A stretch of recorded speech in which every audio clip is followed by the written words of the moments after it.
Welcome to the Business of Farming, a new product from Farmers Weekly where we'll offer a fresh perspective on how the agricultural supply chain really works by getting to know the leaders of the businesses that keep it moving.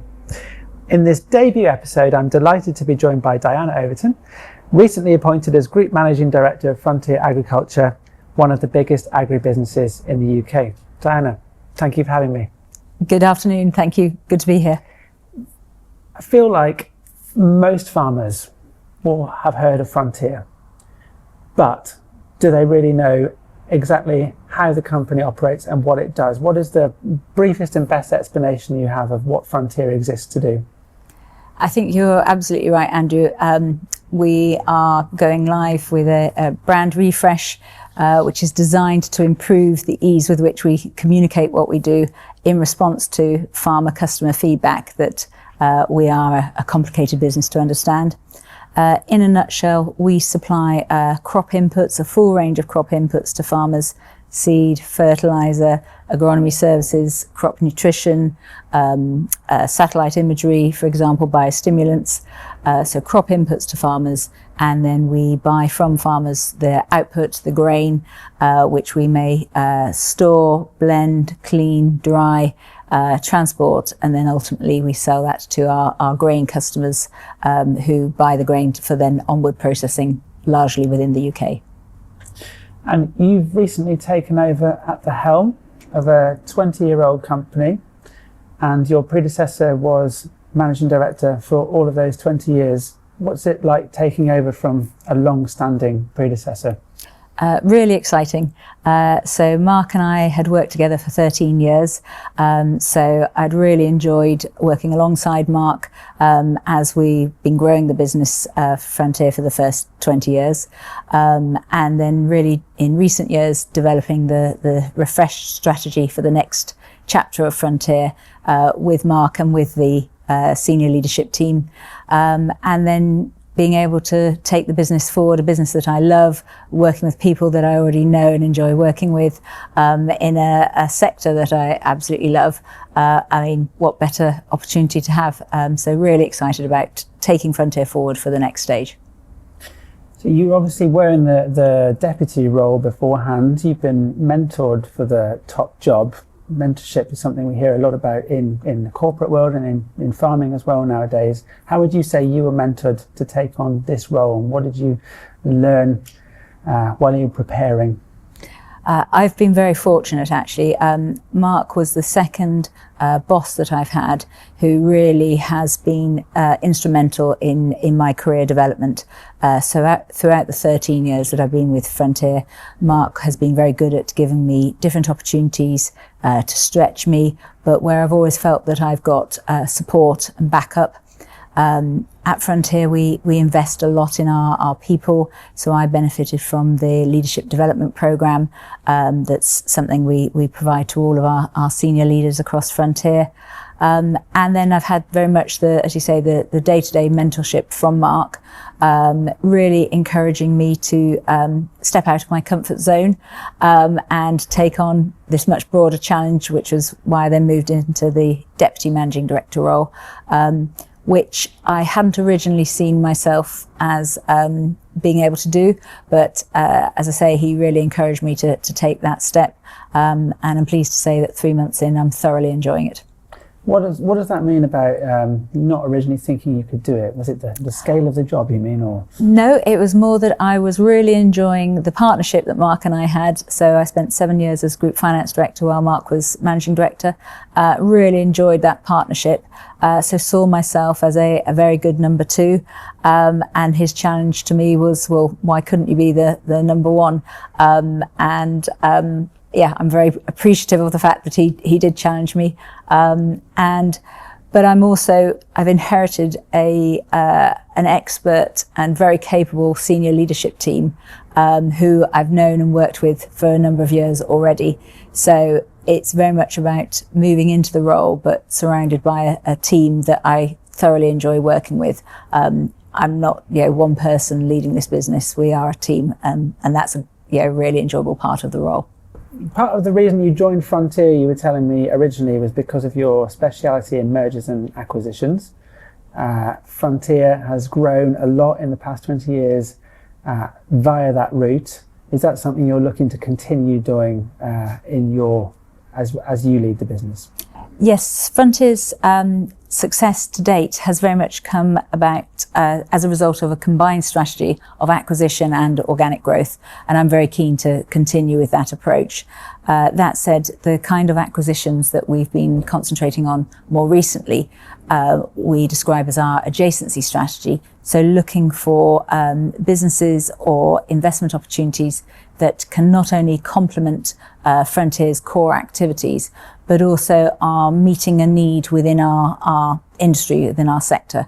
So, for example, recent investment in CCM Technologies, a startup business that has a patented process for providing a low or no carbon alternative to fertilizer. So we wanted to invest in that business because we're very clear that that's part of the solution that our industry needs going forwards. So those are the sorts of things that we're focusing on at the moment. But some farmers are worried about consolidation in the marketplace sometimes. What's your message to them about the scale of Frontier, a £2 billion turnover company growing further? Should they be worried about that? One of the things that I think is really healthy about our industry is the level of competition that there still is in our industry.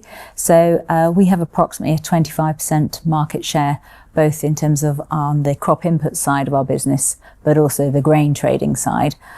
We have national competitors, the likes of ADM, Openfield, Hutchinson's, Agri, on both sides of the business. But we also enjoy competition from smaller local businesses in all the regions in which we operate. So overall, I think there's remains a very healthy level of competition in our market, which we welcome. Frontier is looking to continue to grow, but we are seeking to grow through broadening our offering, continuing to broaden our offer to both our farmer customers and also our grain consumers. So that will be the area that we'll be focusing on. So hopefully, reassuring farmers that there will still be plenty of competition available to them. So more products and more services, is that what farmers can expect from the Diana Overton era potentially then? More products, more services, but more solutions. We are very clear, we carried out some extensive customer research 18 months ago, that we need to make it easier for farmers and grain consumers to do business with Frontier and provide more of a joined up solution rather than just individual products to our customers. And that might be about bringing together a suite of products to help farmers move towards a more regenerative agriculture approach, for example, or to allow them to meet the requirements of a grain customer to be part of a sustainable supply chain contract. So really our focus is on innovation and bringing solutions to customers' needs. So that could increase the breadth of products and services, or it might be about being more joined up. Now, 43% of your gross profit is from grain-related activity in your last set of financial statements. Since then, we've seen grain prices at quite low levels. That's a problem for farmers. Is it also a problem for Frontier? It is a challenging grain environment that we've been in, certainly for the last 9 months, in part because we've had a historically small harvest 24, so the physical crop just hasn't been there to trade. But also we've had very, very flat prices, relatively low prices as well. So that's disappointing for both farmers and also for ourselves, because when we've got more volatility in the market, that usually means that there's an opportunity to make a little bit more margin.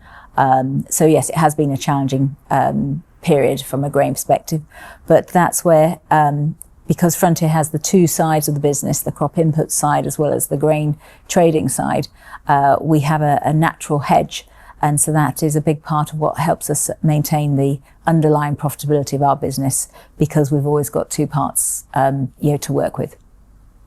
And are you seeing any problems arise, cash flow problems from farmers yet with the withdrawal of area payments and those low prices? Are they communicating to Frontier staffers about the issues that they're going through? They certainly are, again, on the back of that small harvest last year. So farmers, I'm pleased to say, on the whole, this autumn we've had a very good crop establishment period, and so a much more normal cropping area that has been established and is coming through this spring. But of course, farmers need to invest in those crops to maximise their yields for this forthcoming harvest, and that's where we're starting to see cash flow squeeze. Our investment in Oxbury, we were a founder investor when Oxbury first formed, was one of the reasons for that investment, a challenger bank focused on agriculture, because although we provide significant trade finance to our farmers, as we're not a registered bank, we can't provide finance beyond 12 months, for example, whereas Oxbury has a range of financial products that can go beyond 12 months and better match a farmer's cash flow needs. So Oxbury, you're involved in that as a shareholder. What's your assessment of, I suppose, farming's viability for it? Will they need to increase borrowings in the short term, do you think? And is that the solution then, to look to the banks to support that? That's becoming more challenging, farmers say, in some circumstances, to get that support that they need. Do you think I suppose the bottom line is, do you think we're heading towards a period where there will be a greater number of farm businesses that are in financial difficulty? I think we are definitely seeing some farmers really struggling, not least because the pause on the SFI scheme and support in England came very suddenly, wasn't expected, and a lot of farmers were caught by surprise. One of the reasons, as I say, that Oxbury was founded was to meet the need for financing that matched the crop production or livestock production cycle, because the historical banks had moved away from agriculture and moved away from offering those products. So I think there are products available, financial products available, that do meet farmers' needs today. In particular, farmers who are adopting sustainable farming practices, regenerative agricultural practices, Oxbury, as well as some of the other high street banks, but are offering very competitive products for farmers that can demonstrate that they are employing more sustainable practices. So I think all farmers should try and take advantage of those competitive products and find a financing solution that really meets their needs. Clearly, the market's the market, but DEFRA and the government their actions have been troubling a lot of farmers, really, particularly since the budget. Do you have a message for DEFRA as to what the industry needs in the short and medium term? I think the industry needs stability. So I think situations such as the SFI scheme being paused overnight were really unhelpful. Whereas if we could have a longer period of communication about changes that are coming, I think we do need meaningful consultation as well with significant changes that the government and DEFRA need to put in place. I think everyone understands the financial situation that the government finds itself in, but any significant changes generally land better if a well-informed consultation can be had, and all the players involved can feel that they've had a chance to feed into the best way to handle that particular situation. I also think there are other things that DEFRA and the government could do to help our industry, which don't necessarily need significant funding. So, for example, we've got the land use framework consultation ongoing at the moment, but clarity on the priority of land for food production compared to energy or housing would be really, really helpful, as would a clear statement on food security. So I think there are a lot of things that the government could still do that don't necessarily need significant funds. Food security is so multifaceted, but so much of it is built around a conversation about what makes farming resilient, and those supply chains that you oversee obviously contribute in a huge part to that. In farming, are we near the end of an era of just in time in terms of managing those stocks? Are we going to need to stockpile more and think more carefully about the flow of inputs for crop production in the future, do you think, compared to now? I don't think so, but I think we need to use more of the technology and the tools that are available to us. So, for example, if we've got better visibility of crop input products, where those stocks are, where they're needed. So even as simple as, as we move up the country from south to north, different products are needed at different stages depending on how the weather's playing. I think we are seeing a little bit more of the opposite of globalization, if you like, in terms of greater awareness of the importance of food being produced within the UK. And again, this is where I think the food security statement from the government would be really helpful. I think the public sentiment has moved closer towards that being a priority, wanting to understand and know that more of their food is being produced in the UK and under the regulations and food safety standards that we all value. So I think it's a number of things are changing, but I do think technology is the key thing that's going to help us avoid having to stockpile and avoid having to tie up more working capital in different products and different commodities. We just need to get better at understanding what we've got and where it needs to be moved to. You're helping, or Frontier is helping, a lot of those big customers of grain validate and grow their green credentials. That's really important, but do you think they also have an appetite to see more food produced here in the UK versus importing it? Is that important to them? I think that's coming. One of the common sense elements is the difference between food miles with, for example, whether it's palm oil that's imported from the Middle East or Asia, compared to oilseed rape oil that's produced and crushed in the UK. There's got to be a benefit both in terms of the sustainability agenda, but also from a cost perspective to sourcing that product locally if that's available. So I think we're starting to see more of that from our grain consumers. I think that the grain consumers fall into quite a wide range. Those that are the early adopters and really wanting to be innovative in terms of how they can become more sustainable, and those that are looking to really see what is and isn't working. We enjoy the fact that we work with a full range of grain consumers, so there's some that we're having to spend a lot of time showing them what is possible, and there's others that we're very much learning from as well, and as I say, we enjoy that range. Just want to talk a little bit more about your career to date in terms of and careers in agriculture more generally. When you think about the cohort you came up with versus the future leaders that you're seeing join the business now in the last few years, how different are those two groups of people, would you say? I think they are quite different. I think the younger generation joining our industry today, I think they are actually much better at asking for what they want and speaking out, and I thoroughly applaud that. I didn't have the level of confidence when I was first starting my career that I see in some of our new starters.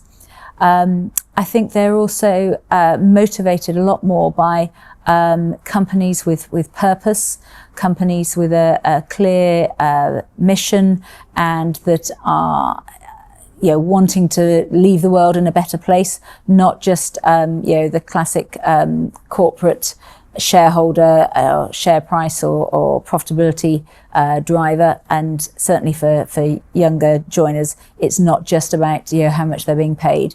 So I think that's really healthy, actually, because they are increasingly holding companies to account. And in the, if you like, the war for talent, in attracting and retaining the younger generation, new talent, Frontier, along with any employer, we really have to make sure that we are competing in the marketplace and that our offering is as good as it can be. So I think that's a really healthy thing. What helped you progress up the ladder? Are you competitive? Yes. Yes, I'm competitive. I mentioned that I had two bosses, Mark Aitchison, one of those, who really sponsored me and gave me opportunities that I might not otherwise have had. I think I have always been curious and open to trying new things and trying different roles and taking different opportunities as they appear, and I think that's definitely served me well. Is there any particular setbacks you've learnt from? I think my biggest setback or the biggest learning was finding myself in an organisation where I realised that my personal values were completely out of kilter with the values of the organisation. And I won't name names, but it's the only time in my career where I considered leaving a job without having the next job to go to. The reverse of that is one of the reasons I've been with Frontier for 13 years was finding myself in an organisation where the values of the company really did feel like a very strong fit for me personally. And certainly to any younger person beginning of their career, I would absolutely emphasise the importance of looking for a business and organisation where you feel that their values fit with your own.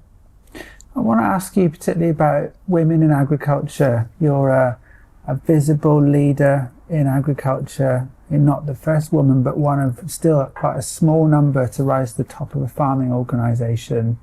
And our research last year, when we did a survey of our readers, showed that 60% of women believe that industry attitude towards women is still preventing them achieving their career goals. Do you agree with that? I don't think it is agriculture as an industry attitude. I think it is much broader than that. So having worked in the wider food industry and then the financial services industry, I certainly don't think it is unique to agriculture. I have actually found that agriculture as a sector has been a much friendlier industry for a working mother. So I've found over the years that when I've been having conversations about juggling my childcare responsibilities with my work commitments, I've had a much more sympathetic hearing from different people I've worked with in agriculture. That said, I would love to see, a significant improvement in the diversity of the leadership across agriculture as an industry. One of the programs that I'm really excited we're just looking to launch with MDS Limited is a returnership program, which we are very keen is an industry-wide program, so not just for women that had previously worked at Frontier and are looking to start their careers back in the industry, but women who may have worked for multiple employers, really looking to set up a scheme that will help them refresh their skills, build their confidence, and ultimately find a new role back in the industry. So aiming to launch that a little bit later on this year with, as I say, MDS providing the host organisation for that programme. So society still has a problem perhaps a little bit with advancing women as well as men, but you don't think it's a problem that agriculture is worse at anymore? No. It's really encouraging. I actually think agriculture is a more diverse industry than a lot of other industries. It's just that the profile of women isn't as high in agriculture. You've got the classic farmer's wife who has a lower profile than the farmer who might be out on the tractor or with the livestock. And I think that's the key thing to address, to actually raise the profile of more of the women within our industry.